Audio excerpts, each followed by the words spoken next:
Why don't we talk to our best in the business panel of journalists who are going to help break down the sentiment on war and the threat to the economy and the whole shebangy bang.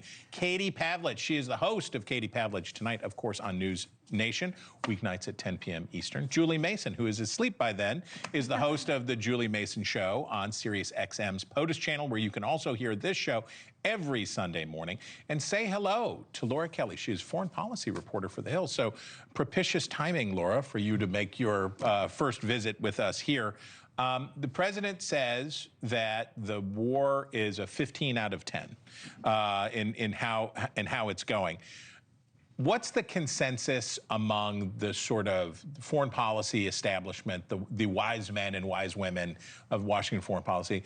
Seems like there's a lot to be happy about, but what's their score look like? Yes, I would say probably great for President Trump for the Saturday strikes and taking out nearly the entire senior leadership of Iran, of the Islamic Republic, was probably pretty good. But then they also had some consequential strikes which took out some of the people that President Trump had identified that the U.S. could work with. So that kind of brings the grade a little bit lower. And some of these mixed messages about what President Trump wants to see achieved. First, he said, you know, regime change, the people to rise up and take back their government. You can't really predict revolutions, and especially if the Islamic Revolutionary Guard Corps, the main army of the Islamic Republic, is still fighting back. This is the mosaic, the waiting it out, all of that. Katie, the obsessive coverage of MAGA schism and people who are not Republicans saying what America first means and then trying to do this whole thing. 84% of the GOP supported the war in that poll. But there is the missing 16%, right? There are those 16%, and that includes a lot of people like J.D. Vance. I'm not saying J.D. Vance in person, but people that movement represented. The administration seems to be trying to articulate a new doctrine here, which is like post-neoconservatism.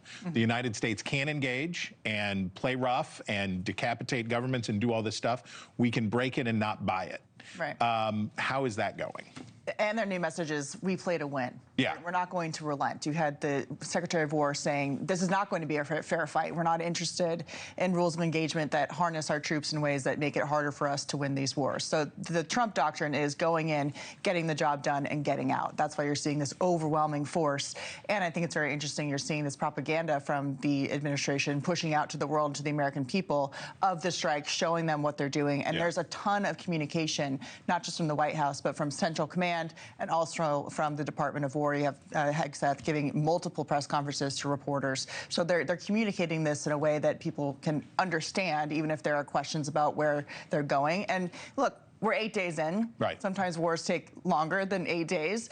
The last significant war was 12 days and it was over, but this will be a bit longer. And I think the president's comments about not relenting and saying no thank you to the UK when it comes to new aircraft carriers, they're going through with this at least for a while. Julie, for swing voters, for persuadable voters, for those independents we talked about, for those suburbanites, for the college-educated women, for Hispanic voters, for a lot of people, this is not a distraction that they wanted, though, right? No, they hate this. Yeah.